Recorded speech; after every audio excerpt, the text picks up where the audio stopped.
Hello students, कैसा लग रहा है आपको? सब समझ में आ रहा है ना?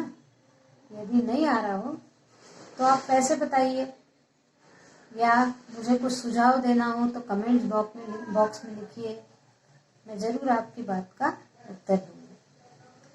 अब हम अगले वीडियो में क्लास 11 का बिजनेस स्टडीज यानी व्यवसाय अध्ययन का अगला पोर्शन आज पढ़ेंगे। आज हम पढ़ेंगे फर्स्ट लेसन, व्यवसाय की प्रकृति एवं उद्देश्य। इसके अंतर्गत व्यवसाय और पेशे में समानता। व्यवसाय और पेशे में समानता यानी similarity between business and profession. इसमें समानता है, फर्स्ट है जोखिम। तो देखिए, व्यवसाय क्या है, मैं पहले व्यवसाय और पेशा बता चुकी हूँ। दोनों में जोखिम होती है। जोखिम का मतलब है कि व्यवसाय में तो जोखिम होती है, पड़ा है कि पैसा लगाएंगे, पता नहीं उतना वापस आएगा कि नहीं आएगा। उसी प्रकार पेशे में भी जोखिम है, क्योंकि पेशे में यदि हमने पढ़ लिख कर एक पेशेवर बन गए हैं तो जरूरी नहीं कि हमारा पेशा बहुत अच्छा चलेगा। कभी कभी वकील अपनी सारी पढ़ाई करके भी उनको कोई केस नहीं मिलते, शिक्षक को बीएड करके भी कोई नौकरी नहीं मिलती, डॉक्टर ने भी डॉक्टरी सीख ली है, क्लिनिक भी खोल ली, लेकिन कोई पेशेंट नहीं आ रहा। तो जोखिम दोनों में है, व्यवसाय और पेशे दोनों में जोखिम है। फिर दूसरा है आर्थिक क्रियाएं। दोनों ही अर्थ प्राप्त करने या पैसा प्राप्त करने के लिए कार्य करते हैं। जितनी मेहनत करेंगे उतना पैसा प्राप्त होगा, दोनों को भी मेहनत के बाद पैसा प्राप्त होगा। तीसरा है मानवीय आवश्यकताओं की पूर्ति, यानी व्यवसाय के द्वारा भी मनुष्य अपनी आवश्यकताओं की पूर्ति करता है और पेशे के द्वारा भी मनुष्य अपने आवश्यकताओं की पूर्ति करता है। फिर चौथा, लाभ के लिए। पेशा हो या व्यवसाय हो, दोनों लाभ के लिए कार्य करते हैं। लाभ कमाना ही उनका मेन उद्देश्य है। फिर है साख में वृद्धि।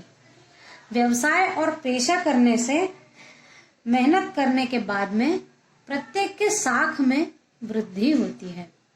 फिर है सेवा प्रथम। व्यवसाय में भी पहले ग्राहकों की सेवा, ये उद्देश्य, और पेशे में भी पहले समाज की सेवा, ये उद्देश्य है, और उसके बाद धन है। तो अभी अपन ने देखा व्यवसाय और पेशे में क्या समानता है। और अब हम ये नया टॉपिक देखेंगे, रोजगार। रोजगार यानी एम्प्लॉयमेंट। मैं पहले भी वीडियो में बता चुकी हूँ कि व्यवसाय, पेशा और रोजगार, हम सामान्य बोलचाल की भाषा में सबको एक समझते हैं, लेकिन व्यवसाय अध्ययन के अंतर्गत व्यवसाय, पेशा और रोजगार तीनों एक साथ जुड़े होने के बावजूद भी तीनों अलग अलग हैं। तो अब हम देखते हैं कि रोजगार या एम्प्लॉयमेंट क्या है। तो जो दूसरों के लिए कार्य करता है वो रोजगार कहलाता है। दूसरों के लिए कार्य करना यानी रोजगार करना। अब दूसरों के लिए कार्य किया तो उस कार्य के बदले में क्या मिल सकता है? मजदूरी मिल सकती है, वेतन मिल सकता है, भत्ते मिल सकते हैं और बोनस मिल सकता है। यानी जो लोग किसी दूसरे के लिए कार्य करते हैं, यानी दूसरे के नौकर हैं, नौकरी करते हैं, तो वो लोग कहलाते हैं कि वो रोजगार कर रहे हैं। और उनके कार्य के बदले में उनको मजदूर होगा तो मजदूरी मिलेगी, कोई नौकरी करने वाला होगा तो उसको वेतन मिलेगा, भत्ते मिलेंगे, भत्ते यानी कुछ एक्स्ट्रा दिया जाएगा, और बोनस, अधिक काम करने के लिए, यानी रोज जितना किया जाता है उससे ज्यादा करने के लिए बोनस दिया जाता है। अब ये जो रोजगार है ये समयानुसार 3 प्रकार का हो सकता है: स्थायी रोजगार, अस्थायी रोजगार और आकस्मिक रोजगार। स्थायी रोजगार यानी जो एक बार नौकरी में लग गया, जैसे सरकारी नौकरी में जो एक बार नौकरी में लग गया, वो अपने 60 साल या 62 जो भी उम्र होगी रिटायरमेंट की, तब तक वो अपने उसमें स्थायी नौकरी पर बना रहेगा। कुछ नौकरियां अस्थायी होती है, यानी कहा नहीं जा सकता कि कब आपको निकाल दिया जाए, ऐसे प्राइवेट नौकरियां होती है, सरकारी में तो ऐसा होता नहीं है, प्राइवेट सेक्टर में ऐसा होता है कि कब आपको निकाल दिया जाए कह नहीं सकते। और कुछ आकस्मिक होती हैं, यानी अचानक। मान लीजिए जैसे कोको कोला फैक्ट्री है, उस कोको कोला फैक्ट्री में गर्मी में जब बढ़ जाता है उनका प्रोडक्शन ना, तो आकस्मिक लोगों की भर्ती कर ली जाती है, और जब वो उनका मौसम खत्म होने लगता है तब वो नौकरी से निकाल देते हैं। तो वो साल भर नहीं रखते हैं किसी को, वो नौकरियां आकस्मिक नौकरियां कहलाएंगी।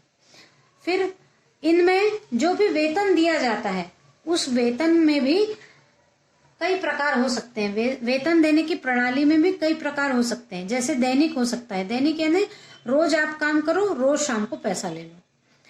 फिर पाक्षिक हो सकता है, पाक्षिक यानी 15 दिन में। कुछ फर्म ऐसी है जो 15-15 दिन बाद पेमेंट देती है। फिर कुछ मासिक हो सकता है, यानी 1 महीने में आपको पेमेंट मिलेगी, महीना भर आप काम करिए, पूरा काम हो जाने के बाद आपको पेमेंट मिलेगी।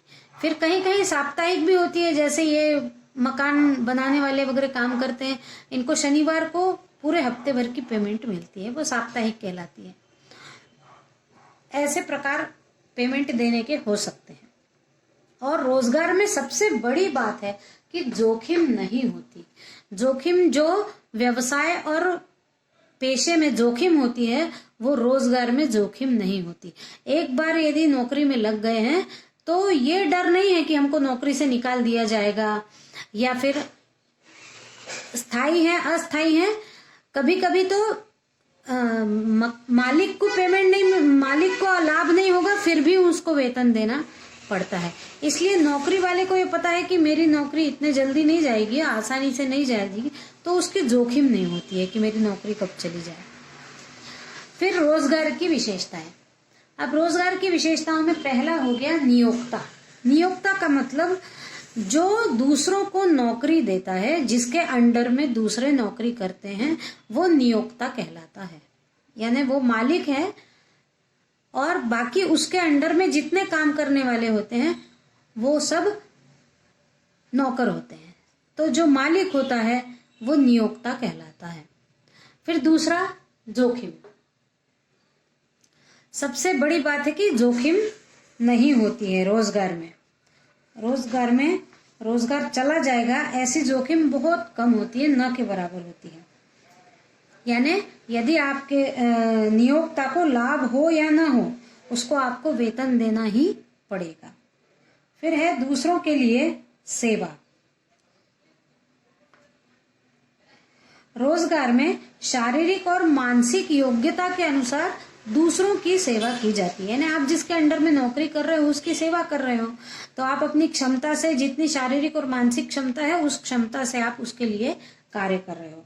फिर चौथा है कर्मचारी। इसमें जो संस्था में कार्य करने वाले होते हैं उनको कर्मचारी कहते हैं, और उनको अपने ऊपर वालों का सब कहना मानना पड़ता है, क्योंकि उनके ऊपर भी कोई ना कोई बॉस होता है। बॉस का कहना कर्मचारी को मानना ही पड़ता है। तो जो वहां कार्य करते हैं उनको अपने ऊपर वालों का कहना मानना पड़ता है। फिर है अनुबंध। कहीं कहीं क्या किया जाता है कि कर्मचारी और नियोक्ता के बीच में कुछ बातों को पहले से तय कर लिया जाता है, जिसको अनुबंध कहते हैं। जैसे इंटरव्यू के लिए कोई आता है तो उसके साथ में पूछा जाता है, हम आपको इतनी सैलरी दे सकते हैं, हम आपको छुट्टियां इतनी दे सकते हैं, इतवार को भी आपकी छुट्टी नहीं रहेगी। जो भी उनके बीच में तय होता है वो सब अनुबंध के अंतर्गत आता है। और फिर छठवां है स्वयं उपस्थिति। रोजगार में ऐसा नहीं हो सकता कि आज आप नौकरी में अपनी जगह किसी और को भेज दें, वहां पर स्वयं ही जाकर उपस्थिति देना पड़ती है, चाहे कुछ हो। यानी आप नहीं गए तो आपकी छुट्टी लग गई, और आप गए तो वो दिन आपका वर्किंग डे कहलाएगा। तो ये हो गई हमारी रोजगार की विशेषताएं। तो आज के लिए इतना ही, मिलते हैं अगले वीडियो में। सब्सक्राइब जरूर करिए, लाइक करिए, शेयर करिए और इसी प्रकार वीडियो देखते रहिए। Thank you.